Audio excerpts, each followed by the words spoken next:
పశ్చిమ బెంగాల్ ముఖ్యమంత్రి మమతా బెనర్జీ తాజాగా వివాదానికి కేంద్ర బిందువుగా మారారు. బెంగాల్లో మెడిసిన్ చదువుతున్న ఒక అమ్మాయి ఇటీవల గ్యాంగ్ రేపునకు గురైంది. ఈ సందర్భంగా బాధితురాలు అర్ధరాత్రి పూట బయటకు ఎందుకు వెళ్లిందంటూ మమతా బెనర్జీ కామెంట్ చేశారు.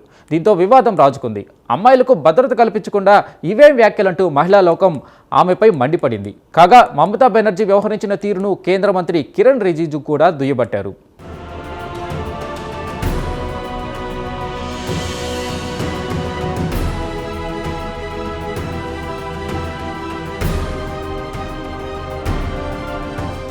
పశ్చిమ బెంగాల్ ముఖ్యమంత్రి మమతా బెనర్జీ చిక్కుల్లో పడ్డారు. పశ్చిమ బెంగాల్లో మెడిసిన్ చదువుతున్న ఒడిశాకు చెందిన ఓ అమ్మాయి ఇటీవల సామూహిక అత్యాచారానికి గురైన సంగతి తెలిసిందే. ఈ నేపథ్యంలో సదరు దుర్మార్గ ఘటనకు సంబంధించి మమతా బెనర్జీ చేసిన వ్యాఖ్యలు వివాదాస్పదమయ్యాయి. మమతా బెనర్జీపై భారతీయ జనతా పార్టీ మండిపడింది.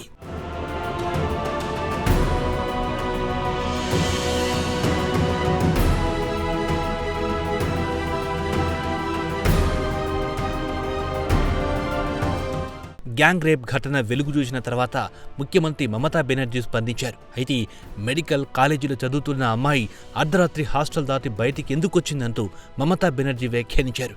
కారణాలేమైనప్పటికీ సదరు సామూహిక అత్యాచార ఘటనపై దర్యాప్తు జరుగుతుందన్నారామె. దోషులుగా తేలిన వారిని కఠినంగా శిక్షిస్తామన్నారు ముఖ్యమంత్రి మమతా బెనర్జీ.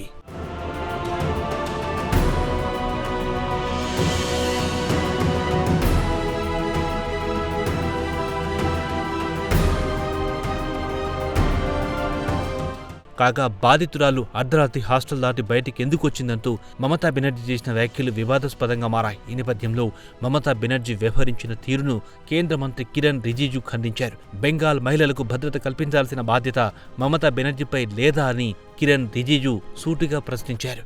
మమతా బెనర్జీ తమ బాధ్యతను విస్మరించారని ఆయన దుయ్యబట్టారు. ఇదే మాట ఎవరైనా బీజేపీ ముఖ్యమంత్రి అన్నట్లయితే ఈ పార్టీకి దేశంలో గందరగోళం జరిగి ఉండేదన్నారు కేంద్ర మంత్రి కిరణ్ రిజిజు.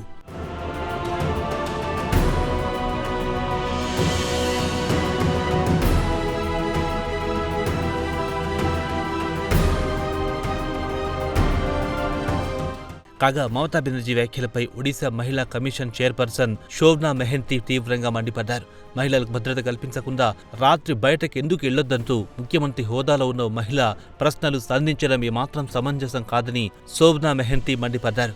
దీదీగా అందరితో పిలిపించుకునే ఓ మహిళ ముఖ్యమంత్రి నోటి వెంట ఇటువంటి వ్యాఖ్యలు ప్రశ్నలు రావడం అందరినీ ఆశ్చర్యపరిచిందన్నారామె.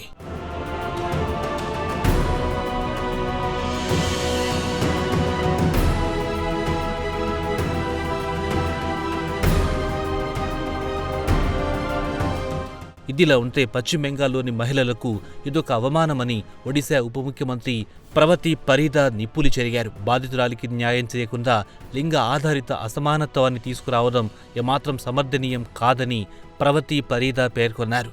అంతేకాదు బాధితురాలికి న్యాయం చేయకపోతే ఆ విషయాన్ని ఒడిశా సర్కార్కు రాతపూర్వకంగా మమతా బెనర్జీ తెలియజేయాలన్నారు.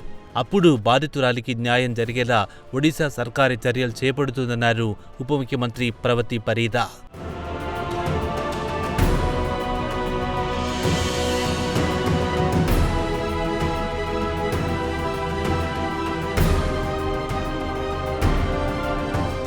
ఇదిలా ఉంటే మమతా బెనర్జీ వ్యాఖ్యలపై బాధితురాలి తండ్రి నిప్పులు చెరిగారు. ఒక మహిళ ఉంది, అంత బాధ్యత రాహిత్యంగా ఎలా మాట్లాడగలిగారో తనకు అర్థం కావడం లేదన్నారు ఆయన. మహిళలందరూ చదువుకోవడం, ఉద్యోగాలు చేయడం మానేసి ఇంట్లోనే కూర్చోవాలని మమతా బెనర్జీ చెప్పదలుచుకున్నారా అని ఆయన సూటిగా ప్రశ్నించారు.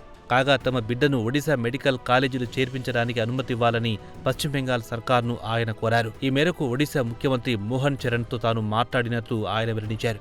ఇదిలా ఉంటే వివాదం ముదరడంతో పశ్చిమ బెంగాల్ ముఖ్యమంత్రి మమతా బెనర్జీ వెనక్కి తగ్గారు. వివాదాన్ని సద్దు మణిగింపజేసే ప్రయత్నం చేశారు. తన వ్యాఖ్యలను వక్రీకరించారని మీడియాపై నిందమోపే ప్రయత్నం చేశారు మమతా బెనర్జీ.